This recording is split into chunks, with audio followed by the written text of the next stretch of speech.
ఒక అంశాన్ని ధ్యానం చేద్దామండి. యోహాను సువార్త 1వ అధ్యాయం 29వ వచనం. అందరికీ తెలిసిన వాక్య భాగం ఇది.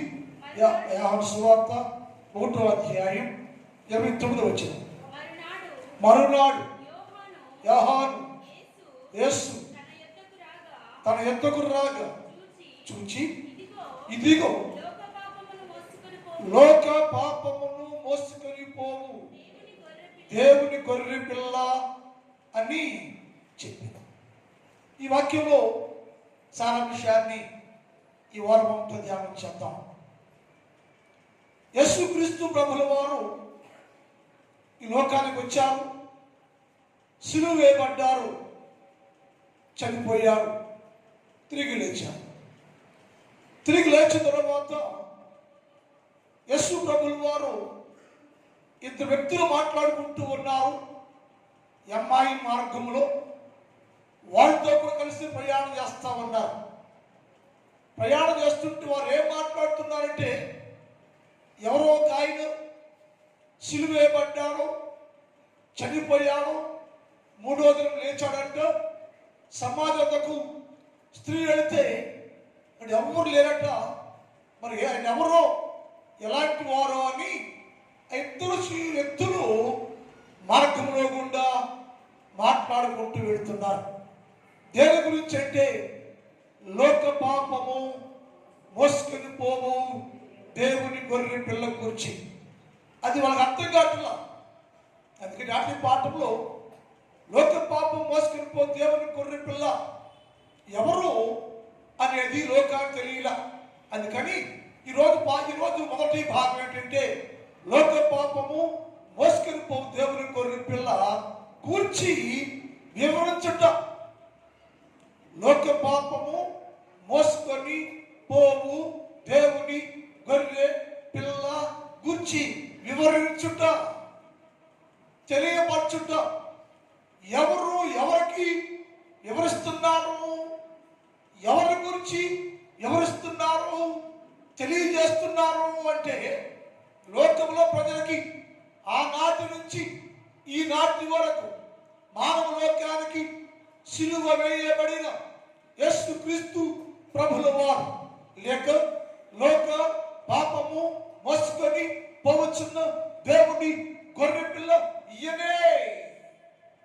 ఆయన గురించి వివరాలు, విషయాలు ఏవి మానవ లోకానికి తెలియదు అని ఈ వాక్యంలో ఉంది.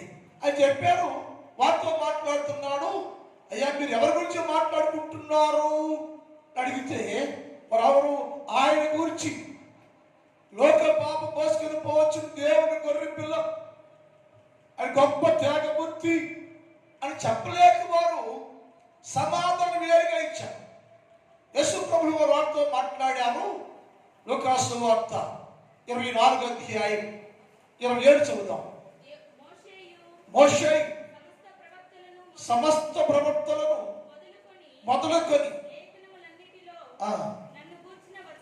ఆయన ఏసి అడుగుతున్నాడు, మందమతులారా అన్నాడు. ఆ పైన మందమతులారా, అవివేకులారా, ఏం తెలుసు మీకు అన్నట్టుగా మన భాషలో.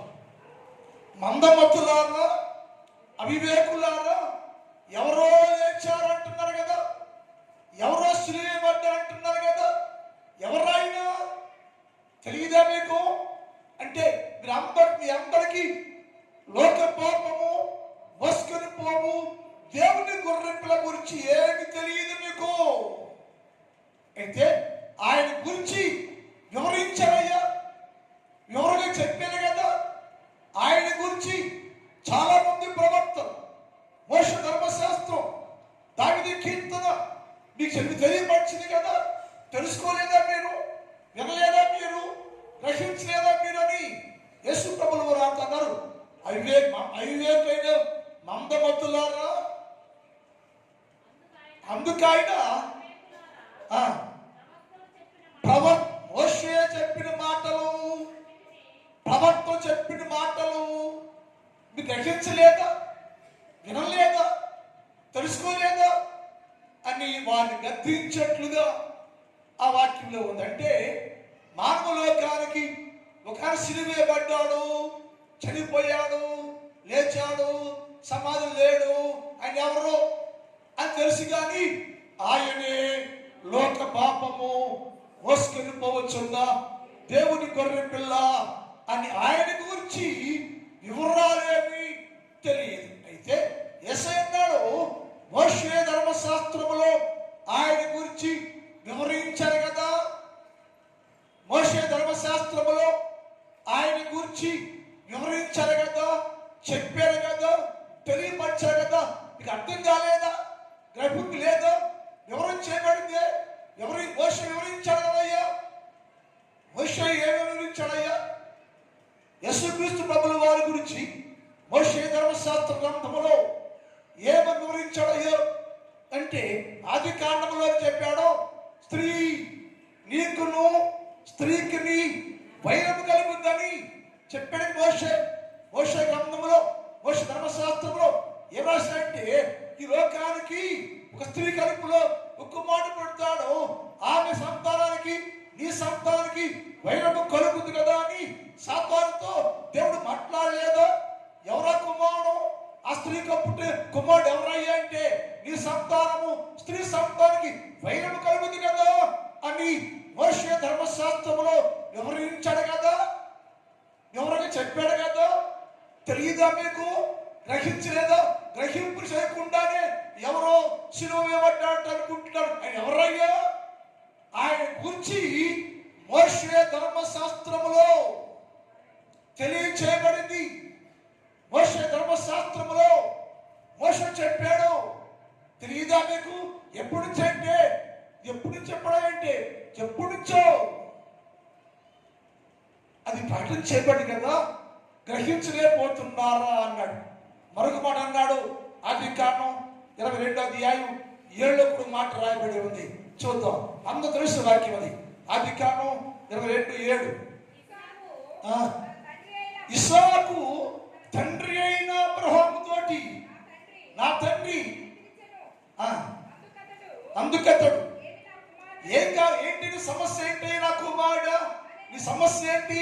నీకేం కావాలి అంటే, అందుకు అబ్రహాము అప్పుడతడు నిప్పును కట్టెలను ఉన్నవి గాని దహన బలికి గొర్రె పిల్ల ఏదయ్యా అని అడిగాడు ఇస్సాకు వాళ్ళ నాన్నగారిని.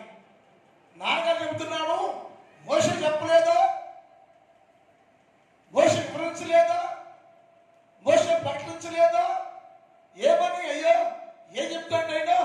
దహన బలికి గొర్రె పిల్ల ఏదనగా అబ్రహాము కుమారుడా, దేవుడే దాన్ని చూసుకున్నయ్యా అంటే అబ్రహాము దీని గురించి వివరించాడు. ఇస్సాకు అడిగాడు, గొర్రె పిల్ల ఏదయ్యా? గొర్రె పిల్ల ఏది అంటే, గొర్రె పిల్లను ఆయన చూసుకుంటాడయ్యా. ఆయన ఎవరయ్యా? ఆ గొర్రె పిల్ల ఎవరయ్యా అంటే, లోక పాపము మోసుకుని పోయే దేవుని గొర్రె పిల్ల. నీకు బదులుగా, నీకు మారుగా గొర్రె పిల్లను వధించబడుతుందయ్యా. నీకు బదులుగా నీ తెచ్చాను కానీ వధించబడేది నువ్వు కాదు. నీకు బదులుగా, నీకు మారుగా మరొక గొర్రె పిల్ల, అదే లోక పాపము మోసుకుని పోవు దేవుని గొర్రె పిల్లయ్యా. అది చూసుకుంటాడయ్యా అని అబ్రహాము ఇస్సాకు చెప్పాడు. ఎందుకు చెప్పాడు గిలేమంటే, ఆ దినమున్న మోషే ధర్మశాస్త్రములో ఏసాడు, మందమతులారా మోషే ధర్మశాస్త్రంలో వివరించలేదా?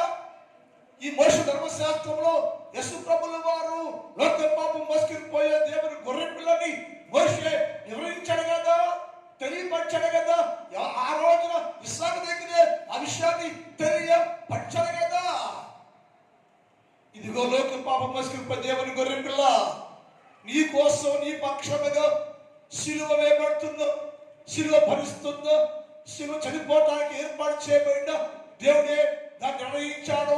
దేవుడే తీసుకొస్తాడు, దేవుడు దాన్ని ఎత్తుకొస్తాడు. అది నీ పక్షంగా వధ చేయబడింది, బలి చేయబడింది. అది దేవుని గొర్రె పిల్లయ్యా. ఎవరయ్యంటే లోక పాపము మోసుకొని పోయే దేవుని దేవుని గొర్రె పిల్ల అనగా ఆ దేవుని గొర్రె పిల్ల గురించి వివరించబడెను. ఎవరు వివరించాలి అంటే మొదటిగా మోషే ధర్మశాస్త్రము వివరించాడు. ఏమి వివరించాలంటే, ఒకటి, స్త్రీ సంతానం పుడతాడు అని చెప్పాడు.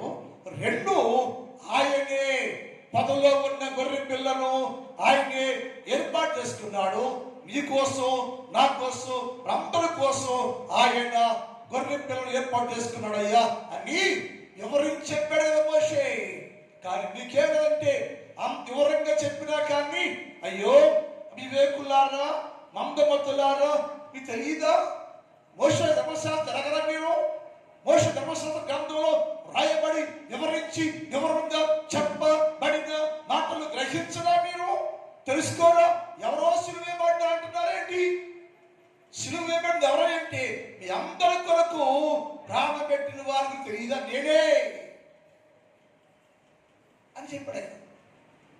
అంటే మన జీవితాల్లోకి ఆనాటి నుంచి ఇప్పటి వరకు యేసుక్రీస్తు ప్రభుల వారు ఆయన లోక పాపం మోసుకుపోయే దేవుని గొర్రె పిల్ల నేనే ఆయనను అని చెప్పుకుంటున్నప్పుడు మన గ్రహించలేని వారిగా, గ్రహించలేని స్థితిలో మనుషులు ఉన్నట్టుగా లేఖనాల్లో రాయబడింది. రెండోది, జకర్యా ప్రవచించాడు. ఏసేమంటే అక్కడ ఒకటేమో మోషే ధర్మశాస్త్రంలో వివరించలేదా? మోషే చెప్పలేదా? మోషే చెప్పిన సత్యాలు ఎందుకు నమ్మలేదు, గ్రహించడం లేదు అని చెప్పాడు. రెండోది, ప్రవర్తన గ్రంథములలో నా గురించి ప్రవచించలేదా, వివరించలేదా?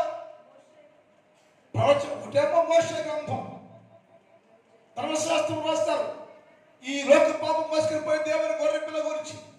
రెండోది, ప్రవర్తన గ్రంథాల్లో అనేక ప్రవర్తలు నా గురించి వివరించారు కదా. ఎందరో ప్రవర్తలు నా గురించి వివరించి చెప్పారు కదా. ఏమని చెప్పారు ఏ ప్రవర్తలు? మోషే ధర్మశాస్త్రం ఏమో అదిగో లోక పాపం మోసుకుపోయే దేవుని గొర్రె పిల్ల అని చెప్పింది. మరి ప్రవర్తన చెప్పాడయ్యా? ఏ ప్రవర్తన ఏం చెప్పాడు, ఏం వివరించారు?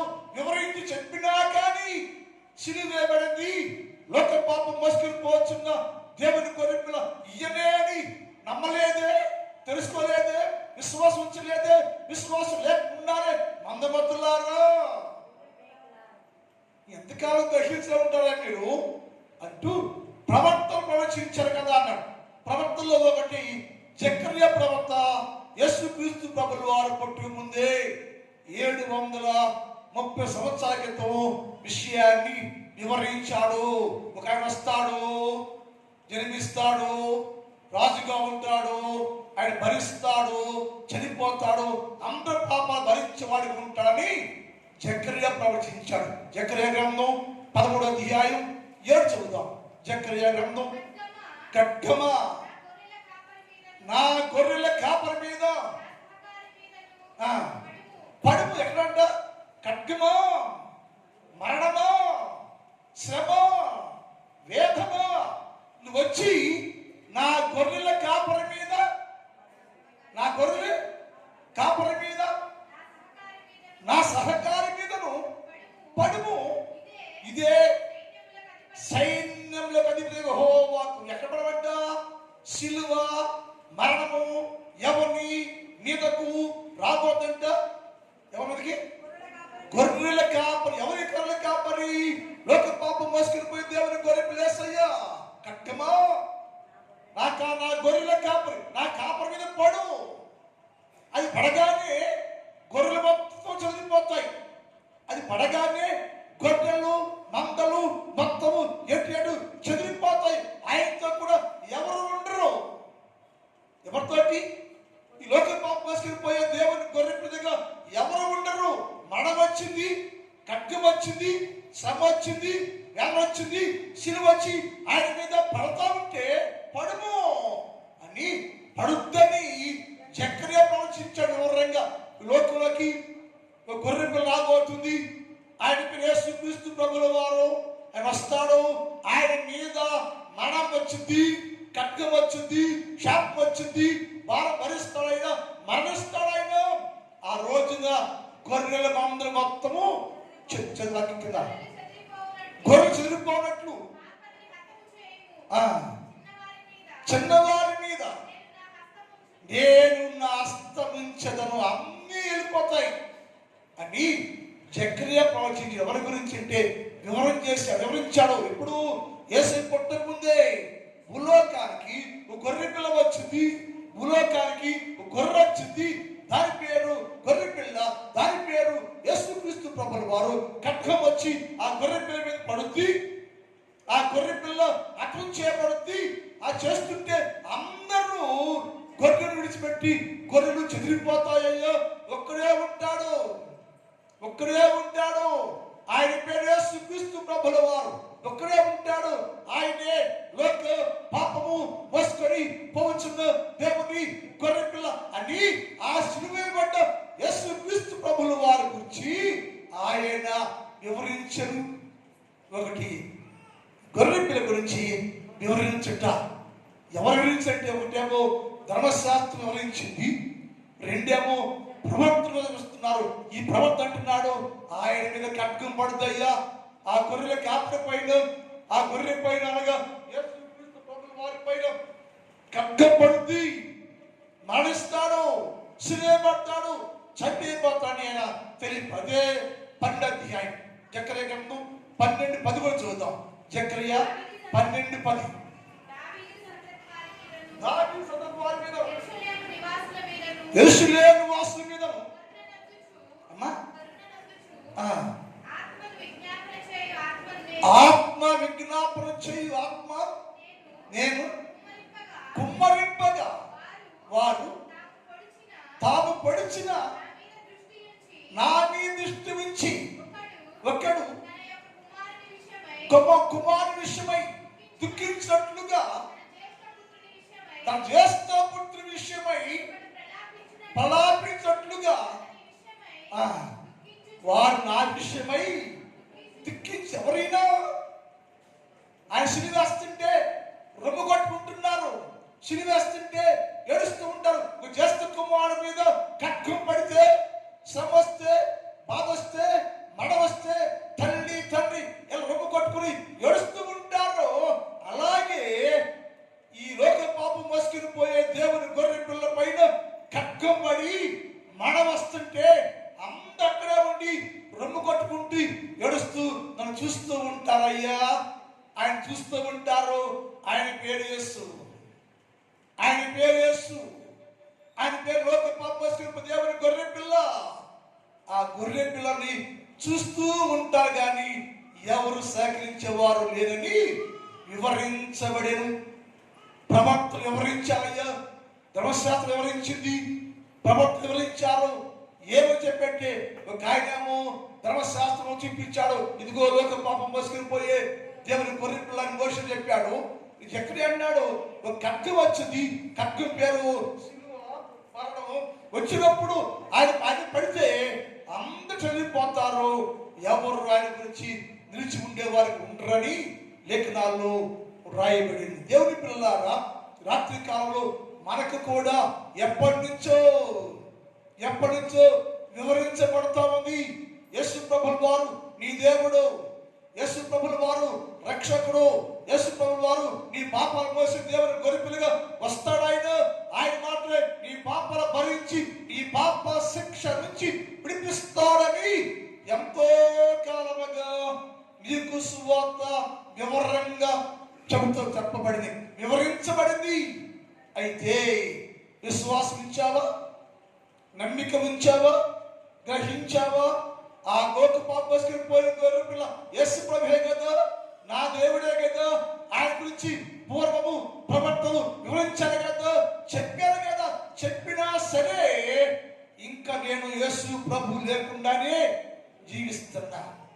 అర్థం చేసుకోలేకపోతున్నాం. అయ్యో మందమతులారా, అవివేకులారా, గ్రహించరా మీరు నేనే ఆయనని యేసు ప్రభుల వారు స్వయంగా మాట్లాడారు. అని మనం ఎలా ఉన్నామంటే మందమతుల వలె, గ్రహించలేని వారి వలె ఉన్నాం. ఎందుకంటే ఆయన త్యాగము ఎవరికి అర్థం కాదు. జగత్తు పునాది వేయబడక ముందు నుంచే ఈ ప్రణాళిక ఉంది. జగత్తు పునాది వేయ బడ మునిపే ఈ గొర్రెపిల్ల గురించి రాయబడింది. 1వ పేతురు పత్రిక 1వ అధ్యాయం 19 చదువుదాం. 1వ పేతురు పత్రిక 1:19 నుంచి 21 దాకా. అమూల్యమైన రక్తము చేత అనగా నిర్దోషము నిష్కలంకమునగు గొర్రె పిల్ల వంటి క్రీస్తు. ఈ గొర్రె పిల్ల ఎవరయ్యా అన్నట్టు, ఈ గొర్రె పిల్ల లోక పాపం మోసుకుని పోయే గొర్రె పిల్ల క్రీస్తు. ఆయన రక్తం విమోచించింది. ఈ గొర్రె పిల్ల ఎవరయ్యా అంటే ఆయన క్రీస్తు అని వివరిస్తున్నాడు ఇక్కడ. ఎవరయ్యా గొర్రె పిల్ల? ఎవరా గొర్రె పిల్ల? లోక పాపం మోసుకుని పోతే గొర్రె పిల్ల అంటే నిన్ను శుద్ధులుగా చేయాలని, నిన్ను పరిశుద్ధులుగా చేయాలని, నిన్ను రూపురేఖలు మార్చాలని ఆయన నిష్కలంకమునకు గొర్రె పిల్ల వంటి క్రీస్తు రక్తము చేత విమోచించబడుతుందని ఎరుగుదురు కదా. యేసు క్రీస్తు ప్రభు యొక్క గొర్రె పిల్ల అనబడే లోక పాపము మోసుకొని పోయే దేవుని గొర్రె పిల్ల రక్తము చేత మీరు విమోచించబడ్డారు. అసలు తెలియదా మీకు? ఎరుగుదురు కదా. మరి ఇంకా ఆయన ఎవరు అంటారేంటి? ఆయన ఎవరు అంటారేంటి? ఇంత మీకు వివరిస్తే, సిలువను గురించి గొర్రె పిల్ల గురించి ఇంత వివరిస్తే ఆయన ఎవరు అంటారేంటి అంటే మనకి ఏది లేదంటే ఆయన విలువ మనకి గ్రహించలేకపోతున్నాం. అందుకేంటంటే గొర్రె పిల్ల రక్తం విమోచించబడింది. దగ్గర తర్వాత ఆయన జగత్తు పునాది వేయబడక ముందే నియమించబడి. ఈ లోక పాపం మోసుకుని పోతున్న గొర్రె పిల్ల అంట నిన్న మొన్న వచ్చింది కాదట. జగత్తు పునాది వేయబడకమంటే ఈ సృష్టి లేనప్పుడే, సృష్టి క్రమం లేనప్పుడే ఆయన నీ కోసం, మానవాళి కోసం, మనందరి కోసం పాప భరించడానికి దేవుని గొర్రె పిల్లగా ప్రత్యక్షమవుతాడని జగత్తు పునాది వేయబడక ముందే ఆయన ఉండెను, ఆయన నియమించబడెను, ఆయన నియమించబడ్డాడు. ఎందుకోసం అంటే లోక పాపము మోసుకొని పోయే దేవుని గొర్రె పిల్లగా ఎప్పుడో నియమించబడ్డాడు. ఆయన పేరే యేసు క్రీస్తు ప్రభుల వారు. మన్నమతులారా, అవివేకులారా, ఆయన గురించి మోషే గ్రంథాలు వివరించింది కదా, ఆయన గురించి ప్రవక్తల గ్రంథాలు వివరించినాయి కదా. మరి నువ్వెందుకు ఎరగకుండా ఎవరో ఆయన చనిపోయాడంటయ్యా, సిలువేయబడ్డాడంటయ్యా, సమాధి చేయబడ్డంట, తిరిగి లేచాడు అనుకుంటున్నాను అంటే నీకేమంటే క్రీస్తు యేసు ప్రభుల వారి గురించి వివరించి చెప్పినా కానీ యేసే నా దేవుడు, ఆయన నా ప్రభుల వారు, నాకు సిలువేయబడ్డాని అనుకుని నిన్ను నీవు పరిపూర్ణ పరిశుద్ధత చేసి యేసు ప్రభు రక్తమే ఎప్పుడున్నాడంటే జగత్తు పునాది వేయబడక ముందు నుంచే ఆయన నియమించాను. నేను సిలువేయబడ్డాడు, ఆయన చనిపోయాడు కుళ్ళు పట్ల. భక్తుడు దావీదు పడుకొని దర్శనం వస్తున్నాడు. ఆ దర్శనం ఏం వస్తుందంటే ఒక గొర్రె పిల్ల ఉంది, ఆయన మనుషులు చనిపోతున్నాడు, చంపుతున్నారు, కొడుతున్నారు, ఎలగొట్టేశారు. ఆయన తీసుకొచ్చి సమాధిలో పెట్టారు. సమాధిలో పెడితే ఆ శరీరము కుళ్ళిపోల, శరీరం పాడైపోల, శరీరంలో ఏమి లేదు, అంత బాగానే ఉంది. దర్శనాన్ని దావీదు చూస్తున్నాడు. దావీదు మేల్కొని అంటున్నాడు, నేను ఆయన కుడి పార్శ్వమున ఉన్నాను. నేను ఎవరు కుడి పార్శ్వమున? లోక పాపం కోసం భరించి సిలువేయబడి సమాధి చేయబడి సమాధి పెట్టబడి కుళ్ళిపోకుండా ఆయన తిరిగి లేచి పునరుత్థానమై తిరిగి లేచిన దేవుని గొర్రె పిల్ల అనబడే యేసుక్రీస్తు ప్రభు యొక్క కుడి పార్శ్వమున కూర్చున్నానయ్యా అని చెబుతాడు. ఆయన అంటే ఆయన వివరించాడు, లోకాన్ని వివరించాడు. ఆయన పేరు యేసయ్య, సిలువేయబడ్డాడు, సమాధి పెట్టాడు, కుళ్ళిపోలేదు. సమాధిలో పెట్టాడు, కుళ్ళిపోలేదు. సమాధి పెడితే వీరు ఆచార ప్రకారంగా బట్టను చుట్టి అది పెట్టి వస్తాం బయటికి. సమాధిలో ఉంటే బట్ట తీసి చుట్టూ అక్కడ పెట్టి బయటకు వస్తాం. ఆ బట్ట చుట్టి అక్కడ పెట్టి బయటకు వచ్చాడు అర్థం ఏంటంటే మళ్ళా వస్తాడని. గుట్ట అక్కడే ఉంది, మళ్ళీ వస్తాడు ఆయన అని అర్థం.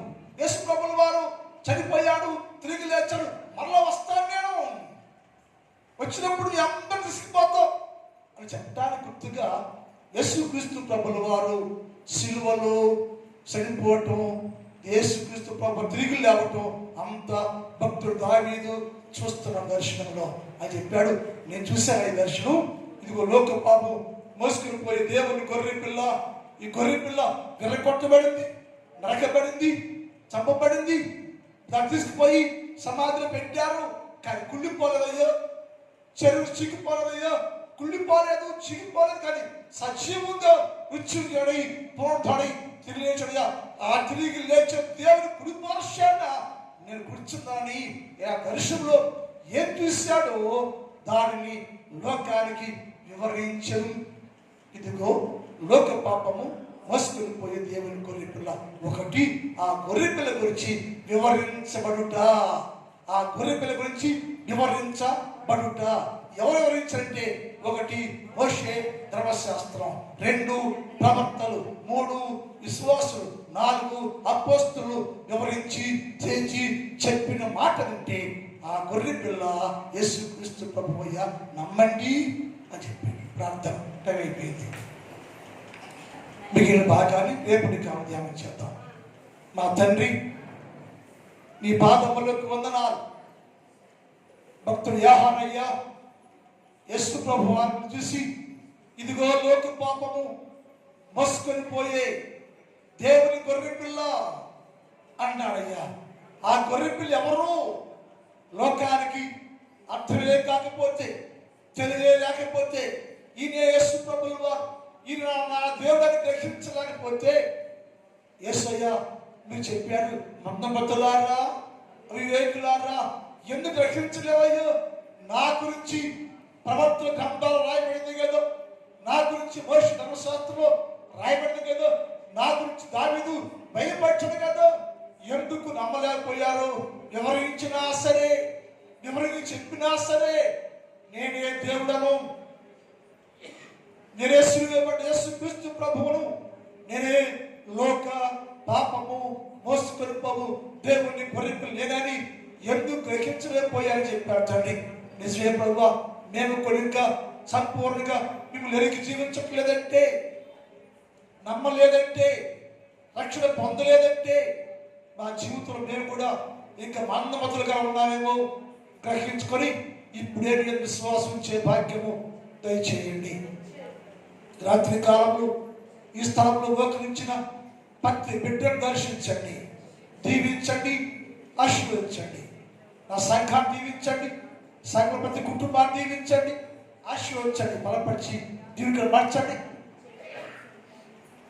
కాలేజీలో, హై స్కూల్లో చదువుకుంటున్న విద్యార్థులు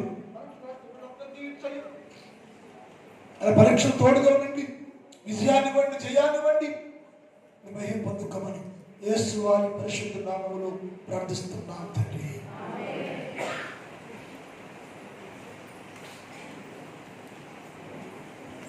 అందులో చెప్పాం, ఎందుకో నన్నింతగా నీవు ప్రేమించితి,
తండ్రి అయిన దేవుని ప్రేమ, కుమారుడు యేసుక్రీస్తు వారి కృప, పరిశుద్ధాత్మ దేవుని యొక్క అన్నిటి సహవాసం ఇప్పుడు ఎప్పుడు ఎల్లప్పుడు సదాకాలము మనందరికీ తోడై ఉండును గాక. ఆమేన్. హల్లెలూయా, హల్లెలూయా. ఎందుకు వందనాలండి.